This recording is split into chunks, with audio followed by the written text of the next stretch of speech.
Hello students, आज हम पढ़ेंगे पॉलिटिकल साइंस का चैप्टर नंबर 3 राजनीतिक दल। इसके पहले पाठों में हमने पढ़ा है संविधान की प्रगति के बारे में और चुनावी प्रक्रिया के प्रारूप का अध्ययन किया है हमने। इसमें हम देखेंगे कि कौन कौन से राजनीतिक दल हैं हमारे देश में और राजनीतिक दल होता क्या है। आम जनता, लोकतंत्र, प्रतिनिधित्व और चुनाव, इन सबको जोड़ने का महत्वपूर्ण कार्य राजनीतिक दल करते हैं। जैसे जो कॉमन पीपल हैं वो डेमोक्रेसी और रिप्रेजेंटेशन और इलेक्शन, ये चारों जो कड़ियाँ हैं इनको जोड़ता कौन है, वो है राजनीतिक दल। हम राजनीति के बारे में जो सुनते और पढ़ते हैं वो प्रायः राजनीतिक दलों से संबंधित होता है। अब आप कभी भी अगर टीवी ऑन करेंगे या रेडियो ऑन करेंगे या न्यूज़पेपर में देखेंगे तो आपको दिखेगा कि कांग्रेस का अपना एक विचार है। बीजेपी के बारे में भी आप कुछ ना कुछ सुनेंगे। गवर्नमेंट, अभी बीजेपी की गवर्नमेंट है तो वो जो भी पॉलिसीज़ बनाते हैं तो सभी जो विपक्ष के दल हैं वो अपने उसके बारे में अपनी प्रतिक्रिया व्यक्त करते हैं। तो इस तरह से हम राजनीतिक दलों के बारे में बहुत कुछ पढ़ते रहते हैं पेपर्स में या टीवी में देखते रहते हैं। तो राजनीतिक दलों का अस्तित्व सभी लोकतांत्रिक व्यवस्था में होता है, अपितु लोकतंत्र के कारण ही राजनीतिक दलों में सत्ता पाने के लिए होड़ लगी रहती है। हमारे देश में लोकतंत्र है, लोगों का शासन है, लोगों के द्वारा है शासन और लोगों के लिए है शासन, इसकी परिभाषा है लोकतंत्र की। तो इसके कारण क्या है कि यहाँ पर सत्ता में कोई एक राजनीतिक दल रहता है तो उनमें हमेशा एक कंपटीशन रहता है कि कौन सा राजनीतिक दल सत्ता में रहेगा। इसके लिए चुनाव भी होते हैं।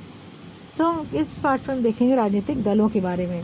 अपने आपके विद्यालय और क्षेत्र में आपने कई आपने ग्रुप्स देखे होंगे, एक समाज में संस्था, संगठन, तो इनको कार्य को पूरा करते हुए भी देखा होगा आपने। सार्वजनिक प्रश्नों को हल करने के लिए कोई संगठन अग्रसर रहता है। विभिन्न आंदोलनों के बारे में भी आप पढ़ते हैं। इसका अर्थ है कि समाज में जिस प्रकार विभिन्न गुट, ग्रुप्स, संस्था, कोई भी ऑर्गेनाइजेशन, कोई भी मूवमेंट, ये बहुत ही सक्रिय रहते हैं, कुछ ना कुछ करते रहते हैं। कोई भी ग्रुप्स, जैसे कोई एनजीओ है या कोई ब्लड डोनेशन के लिए कोई ग्रुप है या आदिवासी कल्याण के लिए ग्रुप है, तो ये लोग उसी अपने जो भी इनका उद्देश्य रहता है उस उद्देश्य की प्राप्ति के लिए कुछ ना कुछ करते रहते हैं। तो इसका अर्थ ये है कि समाज में जिस प्रकार विभिन्न गुट, संस्था, आंदोलन सक्रिय रहते हैं, उसी प्रकार राजनीतिक दल चुनाव लड़ने के लिए अग्रसर दिखाई देते हैं। समाज में कार्य करने वाली संस्थाओं, संगठनों और राजनीतिक दलों में अंतर होता है। जो समाज में जो कार्य करती हैं संस्थाएं वो और राजनीतिक दल, इनमें बहुत ज़्यादा अंतर होता है।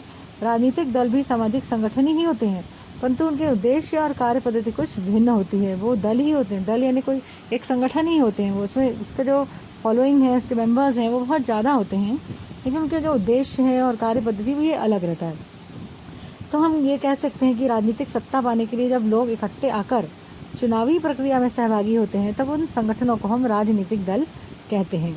चुनाव में सहभागी होकर उसमें विजय पाकर सत्ता प्राप्त करके अपने दल की सरकार बनाने वाले लोगों का गुट राजनीतिक दल कहलाता है। जैसे कोई भी ग्रुप है, राजनीतिक दल है, वो चुनाव में सहभागी होंगे, फिर उसमें जीतेंगे और जीतने के बाद जो गवर्नमेंट बनाएंगे, तो वो ऐसा ग्रुप को हम बोलते हैं राजनीतिक दल। तो उनकी कुछ प्रमुख विशेषताएं भी हैं। जैसे पहला है उनका सत्ता प्राप्त करना। राजनीतिक दलों का जो मुख्य उद्देश्य है वो ये है कि चुनाव जब भी होते हैं हमारे देश में चुनाव, उसमें वो चुनाव में लड़ें, चुनाव में सहभागी हों और वो सत्ता प्राप्त करें। इस कारण सत्ता पाने के लिए विभिन्न राजनीतिक दल एक दूसरे से होड़ लेते रहते हैं। कंपटीशन रहता है सभी राजनीतिक दलों में एक दूसरे से। तो ऐसा जो कंपटीशन है वो उसमें कुछ गलत भी नहीं है, लेकिन वो स्वस्थ कंपटीशन होना चाहिए। दूसरा है उसका जो विशेषताएं हैं राजनीतिक दल की, दूसरी विशेषता है विचारधारा का आधार। प्रत्येक राजनीतिक दल जो है उसमें किसी न किसी नीति, किसी न किसी विचार का समर्थन करता है। सार्वजनिक हितों के प्रश्नों के बारे में उनकी एक विशेष भूमिका होती है।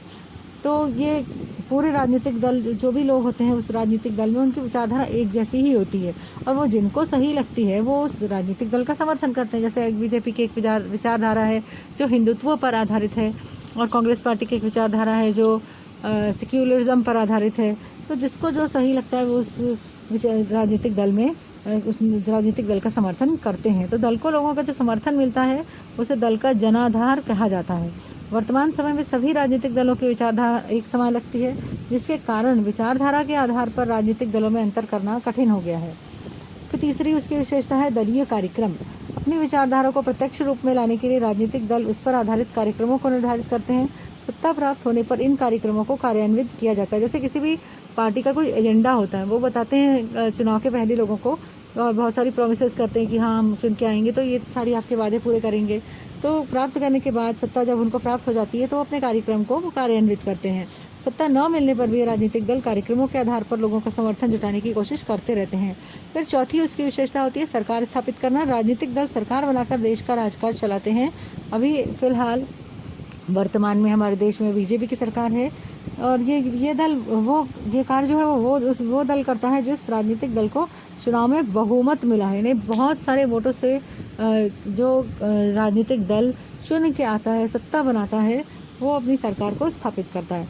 जिन दलों को बहुमत नहीं मिलता है वो विपक्ष में विरोधी दल के रूप में। हेलो स्टूडेंट्स, आज हम पढ़ेंगे पॉलिटिकल साइंस का